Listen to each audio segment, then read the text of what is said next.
हनुमान जी वानर देवता केसरी और अंजनी देवी के पुत्र बचपन में अत्यंत चंचल और शक्तिशाली थे। उनकी अद्वितीय शक्तियों के कारण वे अक्सर देवताओं और ऋषियों के साथ खिलवाड़ करते थे। उनके इसी व्यवहार के कारण देवता और ऋषि चिंतित रहते थे। एक दिन बाल हनुमान ने आकाश में चमकते सूर्य को देखा और उसे एक फल समझ लिया। अपनी चंचलता में उन्होंने सूर्य को पकड़ने और खाने के लिए छलांग लगा दी। सूर्य की ओर बढ़ते हुए हनुमान जी को देखकर देवता घबरा गए और उन्होंने उन्हें रोकने की कोशिश की।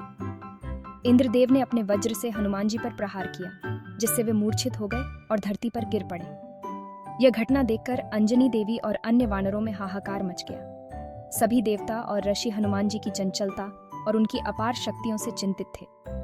देवताओं ने मिलकर यह निर्णय लिया कि हनुमान जी की अतुलनीय शक्तियों को सीमित किया जाना चाहिए, ताकि वे अपनी चंचलता से किसी को नुकसान न पहुंचाएं।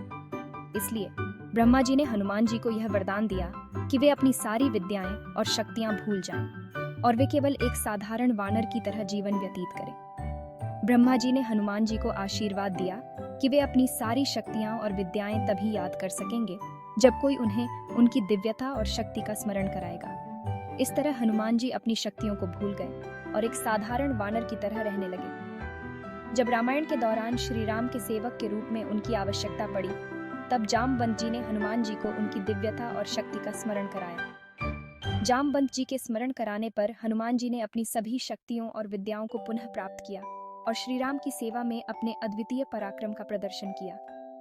इस प्रकार हनुमान जी को उनकी चंचलता और अपार शक्तियों के कारण सारी विद्याएं भूलने की सजा मिली, जो बाद में श्री राम की सेवा के लिए जागृत हुईं।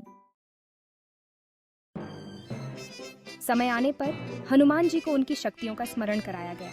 जब उन्हें अपनी शक्तियों की पुनः प्राप्ति हुई, तो वे और भी अधिक बलशाली और पराक्रमी हो गए। यह स्मरण उन्हें उनके महान कार्यों को पूरा करने के लिए आवश्यक था। रामायण में हनुमान जी का जागरण एक महत्वपूर्ण घटना है। जब श्री राम ने सीता माता की खोज के लिए हनुमान जी को भेजा, तब उनकी सुप्त शक्तियां जागृत हुईं।